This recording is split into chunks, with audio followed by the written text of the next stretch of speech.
Hello everybody, welcome to my video.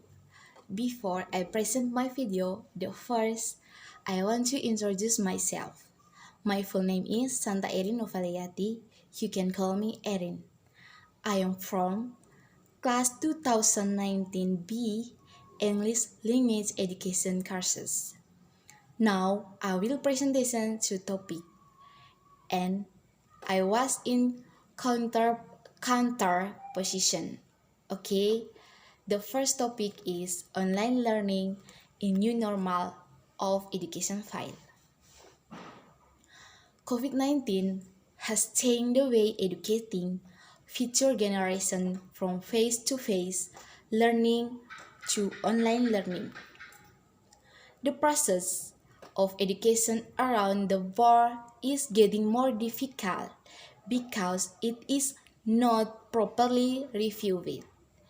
Pandemic forcing the world community to define the meaning of life, the purpose of learning, and the nature of humanity.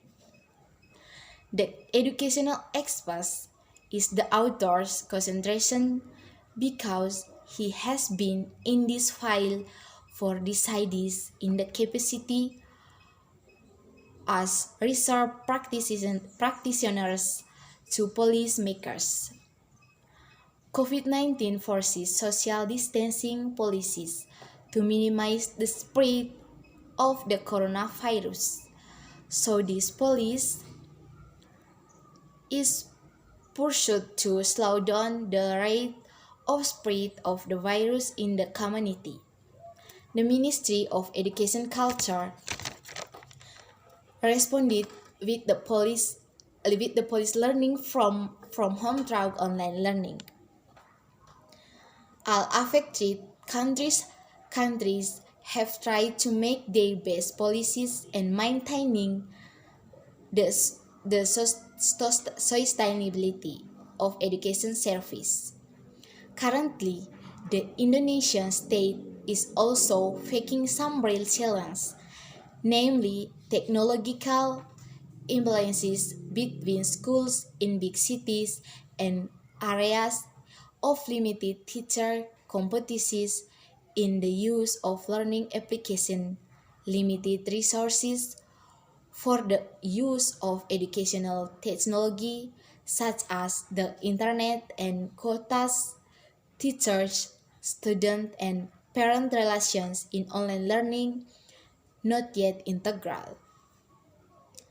The implementation of the physical distancing policy, which then becomes the basis for implementing learning from home by utilizing information technology that applies suddenly, often makes education and students larger. As the spearhead at the lowest level of an educational institution, authorized teachers are required to make quick decisions in responding to the circular of Minister of Education and Culture, which mandates universities and schools to carry out learning from remote. Educators were shocked because they changed the syllabus system and the learning process quickly. Students stammered because they got a pile of tasks while parents felt stressed when accompanying their learning process with assessment besides having to think about survival and work of age in the midst of a crisis. So,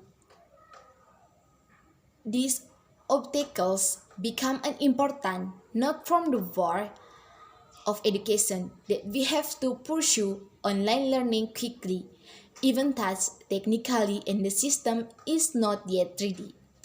So far, online learning is only a concept, as a tennis device, not as a way of thinking, as a paradigm learning.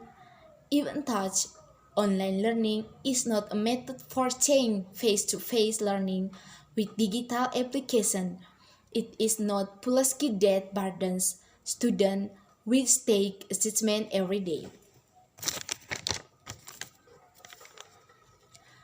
Looking current situation, I do not agree with online learning because there are many problems or crises that appear suddenly.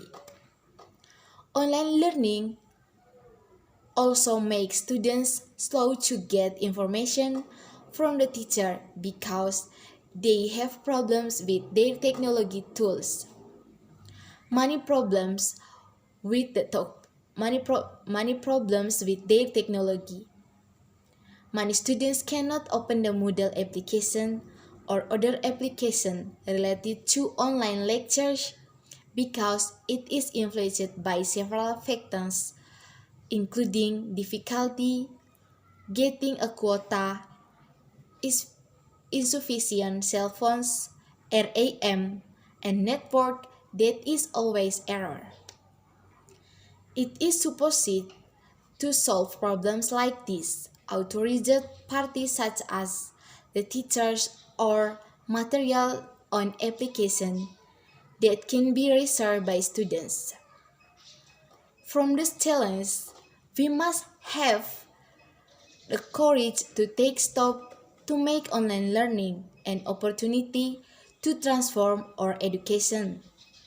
Therefore, in order to easily solve the problems that occur in the education system, we must be ready to transform online learning for all students and by all teachers.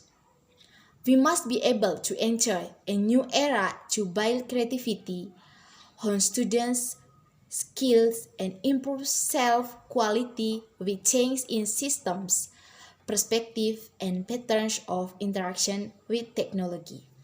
Okay, that's all to presentation about the first topic. Now I want to present the second topic. The second topic is online gambling shall be legalized in Indonesia. Online gambling is an activity that is strictly prohibited in Indonesia. Online gambling is prohibited by the Indonesian government because it is a very detrimental to society and violates religious orders. Indonesia is one of the countries where the majority of the population is Muslim, and gambling is also the most prohibited thing besides using drugs. Some of the respected members of the council also disagreed with their colleagues is that luxurious building. They argue that to build this country, it is not necessary from the money obtained through gambling because there are still many other sources of state income that can be used to build this country. But it must be managed the country finances so that the money they get is not vast. So, online gambling does not need to be legalized as long as the managers of these countries' finances are honest with themselves and also to the people of this nation. The people of this nation have suffered too long from the mistakes in the management of state finances, which are mostly of state by people who are dishonest to themselves their nation. Legalized gambling has its own advantages. Advantages of legal gambling: economic improvement. The economy is one thing that encourages legalization of gambling because gambling causes we pay taxes that have been imposed in every legal business. Not only are they profitable for state taxes, they also increase tourism and as an increasing number of annual visitors come to Las Vegas and other gambling venues to play online gambling. Also, online gambling has advantages from some people. I strongly disagree that gambling is detrimental to society detrimental to society, and violates religious orders. Online gambling also causes a person to lose property by being lured by such unwholesome additional. Therefore, gambling should be eliminated from the Indonesian state so that people can live according to their respective needs. I do not agree with the existence of online gambling in Indonesia, which must be legalized because there are so many bad impacts on people's life every day. Online gambling can create a mess family because of frequent fights between husband and wife as well as children. Therefore, from now on the government in authority shall make strict and firm regulation so that all kinds of gambling are eliminated. If there are people who break the rules must be able to give the punishment accordingly. Okay, that's all the second topic. Thank you.